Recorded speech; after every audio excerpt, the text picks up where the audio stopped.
இந்திய வரலாற்றிலேயே முதல் முறை. ஆனா இது வசூல் சாதனை இல்ல, ரீஃபண்ட் சாதனை.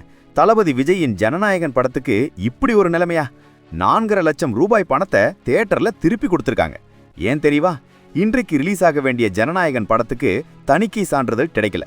ஆனா அதுக்கு முன்னாடியே டிக்கெட் புக்கிங் சூடு பறந்துருச்சு. சென்னையில ஒரு டிக்கெட் 7000 ரூபாய் வரைக்கும் வித்திருக்காங்க. ஆனா சென்சார் போர்டு சான்றிதழ் தர மறுத்து UA தான் தருவோம்னு சொல்லிட்டாங்க. வன்முறை, மத உணர்வுகள்னு ஏகப்பட்ட சிக்கல். தயாரிப்பு நிறுவனம் கோர்ட்டுக்கு போனதால படம் ரிலீஸ் தள்ளி போயிருக்கு. இதனால சென்னை ரோகிணி தியேட்டர், நெல்லை ராம் சினிமாஸ்ல வாங்கிய டிக்கெட்டுக்கு மொத்தமா 4.5 லட்சம் ரூபாய் பணத்தை ரீஃபண்ட் பண்ணிருக்காங்க. நம்ம ஊர் தியேட்டர் வாசல்ல ரசிகர்கள் கூட்டமா நின்னு பணத்தை வாங்கிட்டு போறாங்க. படம் ரிலீஸ் ஆகாமலே ரீஃபண்ட்ல ஹிஸ்டரி கிரியேட் பண்ணிட்டாரே நம்ம தளபதி. விஜய், பிரகாஷ்ராஜ், பாபி தேயோல்னு பெரிய கூட்டமே இருக்கு.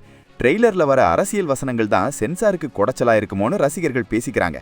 4.5 லட்சம் ரூபாய் ரீஃபண்ட், இது சாதகமா இல்ல பாதகமா? ஒரு படம் ரிலீஸ் ஆகாமலே இவ்வளவு பெரிய தொகை ரீஃபண்ட் ஆகிறது இந்திய சினிமாவில் இதுதான் முதல் முறை. புது ரிலீஸ் தேதி சீக்கிரமே வரும்னு எதிர்பார்க்கப்படுது. சென்சார் போர்டு சர்டிபிகேட் தர மறுக்கிறது சரியா தப்பா? உங்க கருத்தை கமெண்ட்ல சொல்லுங்க. மறக்காம லைக் பண்ணிட்டு உங்க தளபதி ரசிகர்களுக்கு ஷேர் பண்ணுங்க. அதனால தான் சொல்றேன், இது இந்திய வரலாற்றிலேயே முதல் முறை.